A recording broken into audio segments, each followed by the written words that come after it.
Nafi, aka Nafi Daily. Donc si vous êtes nouveau sur ma page, bienvenue. Et si vous êtes de retour, merci de toujours regarder mes vidéos, c'est un réel plaisir. Donc aujourd'hui, le sujet du jour, c'est des erreurs à éviter en tant qu'étudiant de médecine. So, let's get started.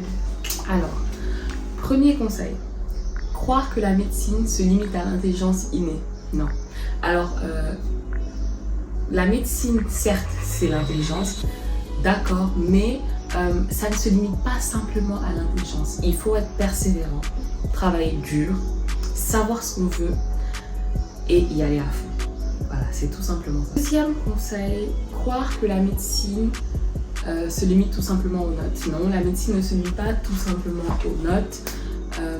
Il faut savoir aussi que la médecine, il y a le travail d'équipe, il y a la communication, pouvoir communiquer avec les patients pour qu'ils vous comprennent, que vous les compreniez, pouvoir travailler en équipe avec les infirmiers, les sages-femmes, en tout cas tout le personnel médical. Donc c'est pas parce que vous avez une mauvaise note en médecine que vous allez être un mauvais médecin. Non, on a tous des mauvaises notes, c'est une longue carrière, ça arrive d'avoir des mauvaises notes de temps à autre, mais l'important c'est le résultat final. Comme on dit, on peut perdre une bataille, mais pas perdre la guerre. Voilà, donc que vous devez tout savoir dès le début, c'est impossible. Déjà, premièrement, la médecine est un domaine en constante évolution. Donc, arrivé en première année de médecine, vous pouvez pas vous croire médecin. C'est-à-dire que les gens qui sont en dehors du milieu médical, c'est-à-dire vos parents, vos voisins, ils vous voient déjà docteur, d'accord? Mais vous êtes en médecine, vous êtes en première année, vous ne savez rien du tout de la médecine. Déjà, les 3 premières années de médecine sont déjà des années, on va dire, de prépa, entre guillemets. La médecine commence vraiment, les spécialités, tout ça, à partir de la 4e année de médecine. Donc les bases, en fait, c'est les 3 premières années. Et ensuite, la 4e année, c'est l'année où on commence vraiment la médecine.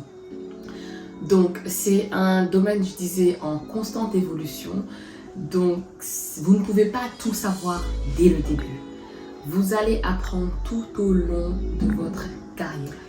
Alors, ignorez les aspects éthiques et légaux de la médecine. Ça, c'est important. Je pense qu'on a tendance à faire on va dire à zapper les cours de médecine légale et tout ça, mais récemment j'ai fait un séminaire sur la médecine légale et c'est un truc très important. Ne négligez pas vos cours de médecine légale parce que c'est un truc qui va vous aider et vous poursuivre toute votre carrière. Vous aurez des patients qui vont vous énerver, on ne sait pas ce qui va se passer dans l'avenir. Il va y avoir des patients qui peuvent vous poursuivre en justice pour je ne sais quelle raison. Donc connaissez vos droits. Connaissez vos devoirs en tant que médecin, vos droits, comme ça vous êtes sûr de ne pas faire d'erreurs. Surtout des fois il y a des erreurs dans les certificats médicaux là qu'on donne de gauche à droite. Connaissez tous vos droits, tous vos devoirs en tant que médecin, comme ça concernant la loi au moins tout est clair dans la tête. Ne négligez pas vos cours de médecine légale. Linunan, waxu magu waxoon naa ko moo gën waxu magu. Papa, attends, je vais aller demander à mon père. Voilà. Li ñuy naan magu waxoon naa ko moo gën magu xamoon naa ko. Prenez vos gardes en tant que médecin. Le droit, la loi, tout ça là, ça existe. Donc prenez vos gardes. Voilà.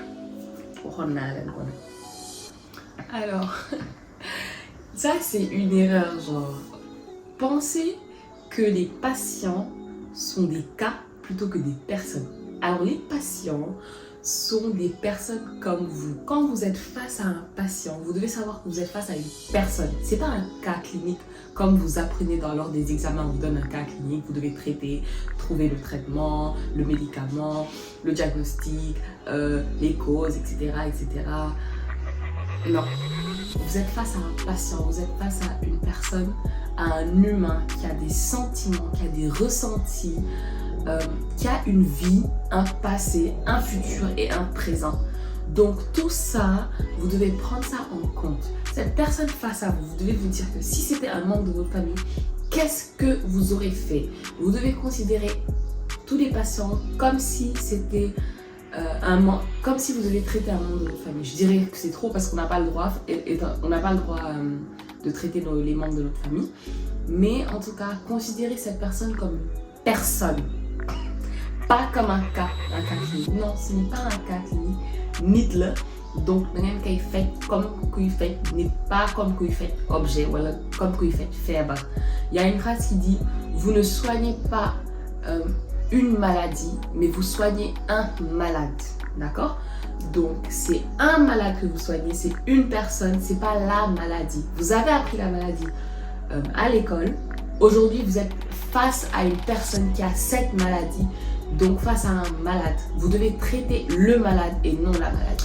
Alors, il y a aussi cette idée reçue comme quoi il faut toujours faire une spécialisation. Non, ce n'est pas obligé. La spécialisation est un choix.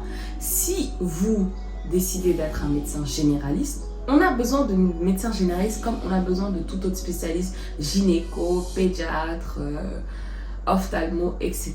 La médecine générale est en soi une médecine, donc si vous décidez d'être médecin généraliste, vous pouvez bien le faire, vous n'êtes pas obligé de vous spécialiser.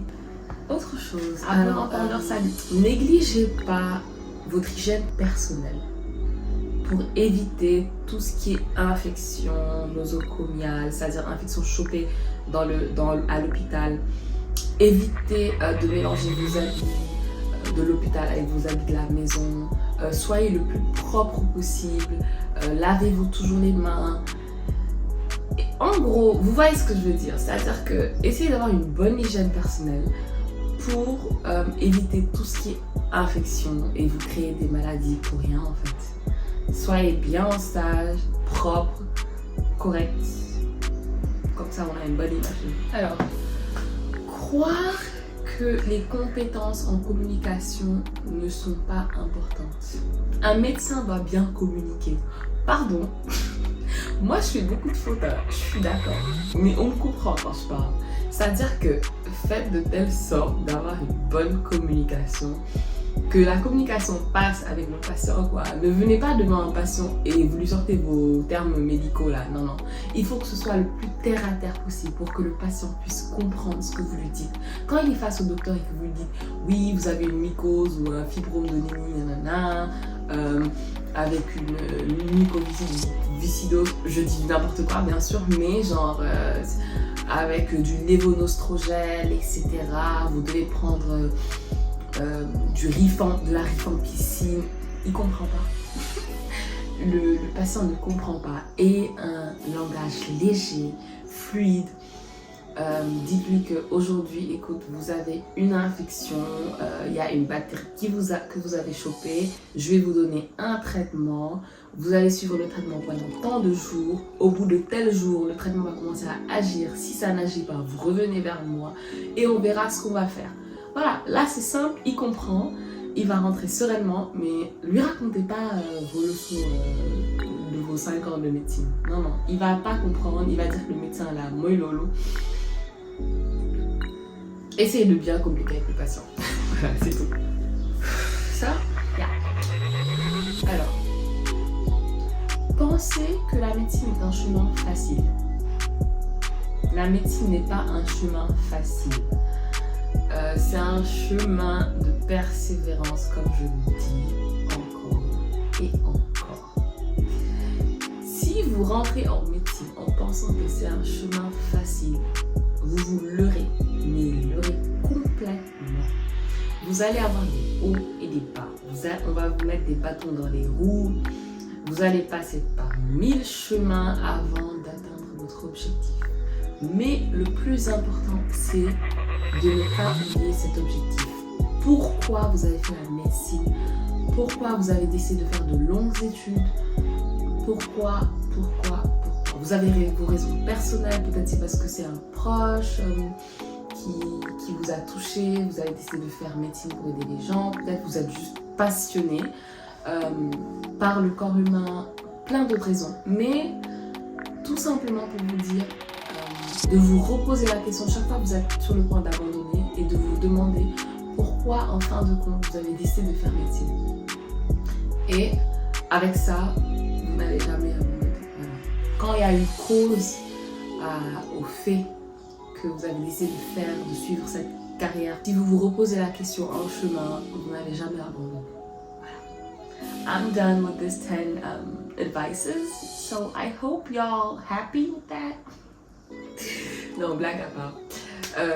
Voilà, c'est les conseils que j'avais à vous donner sur les erreurs à éviter en tant qu'étudiant de médecine.